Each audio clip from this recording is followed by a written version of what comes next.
That was it. Within like the political sphere at the moment, there's a lot said about Israel, and I feel like if you're left, you're for Palestine. If you're right, you're for Israel. But to me, it's more like you just care about Britain sort of thing. And it's what's your stance on that? Well, from a Christian point of view. Yeah, right. Because there's a lot of Christian pastors, especially the ones I've seen in the States, who are really pro-Israel. But to me, it's like it's not the Israel of the Bible. Yeah, so I actually wrote a book on it called The Biblical Importance of Israel.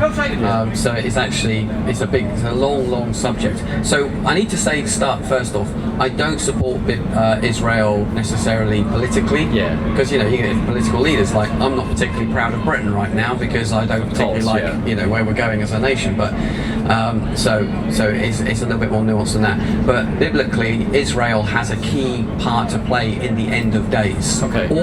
It says in Zechariah 12 that Israel will become the stumbling stone of the world at the end of days. Okay. And would you say that's happening right now?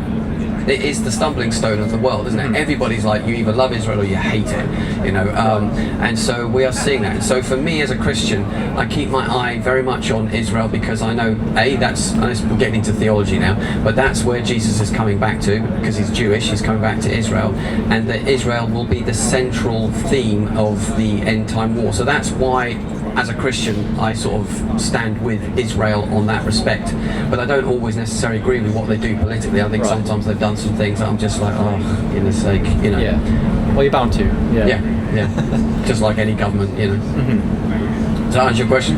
That answers my question pretty well. Yeah.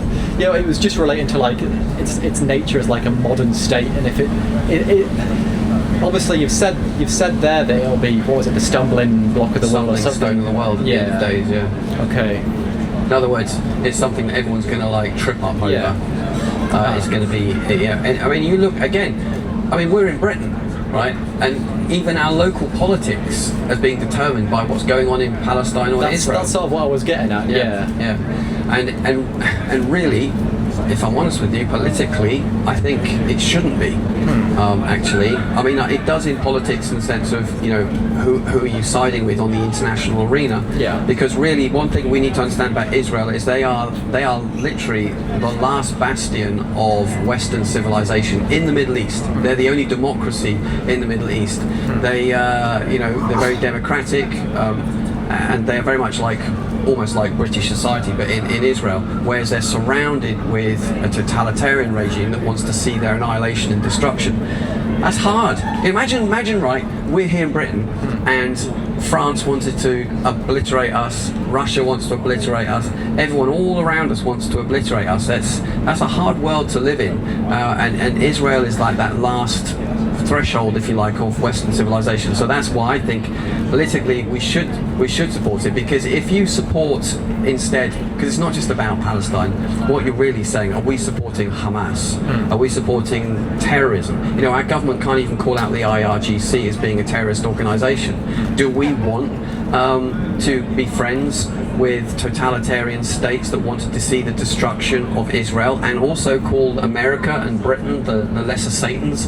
In other words, once they've got Israel, you and I are next, as so is America.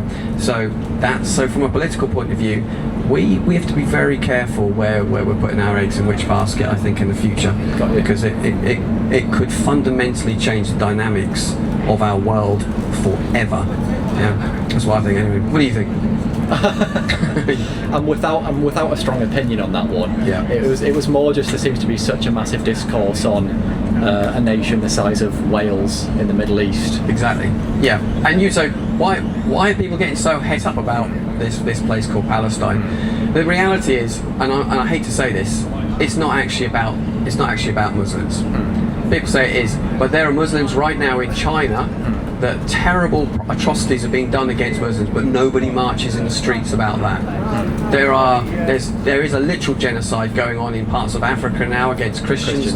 Nobody wants to talk about it. No one's marching in the streets. This has got nothing to do with Palestine. This has got to do with a good old-fashioned Jew hatred. That's really what this is about. And the fact that it's politicized, and we've got people like Zach Polanski who have almost made it cool to hate Israel, and then say, "Oh no, I don't hate Jews because I'm Jewish myself." I think it's despicable and terrible. And then just polishing it up, saying, "No, we don't believe in Zionism because that's evil."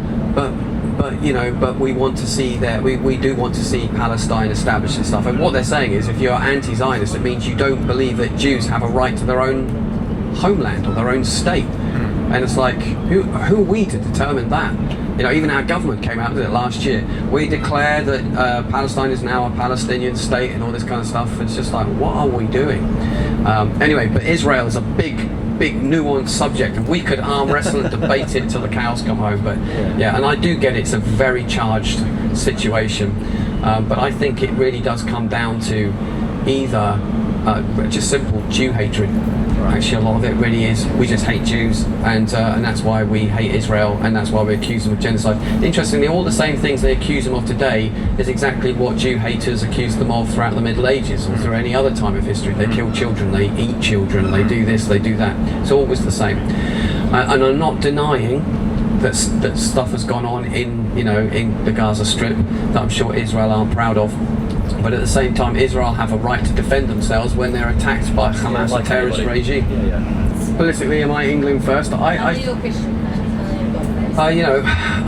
me as a British person, my politics is relatively nuanced. That I know that first, what happens in this land is really important because we need to look after our own people.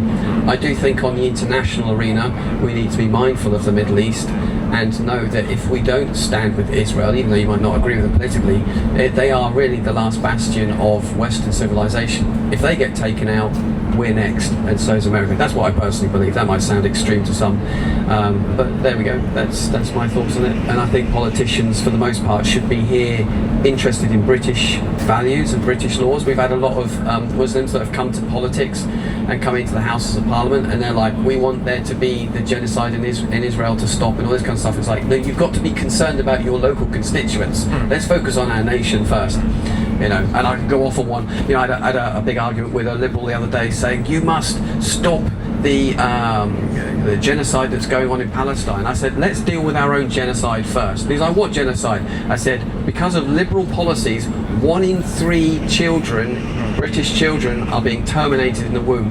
1 in 3. That's a genocide that's going on to our own people.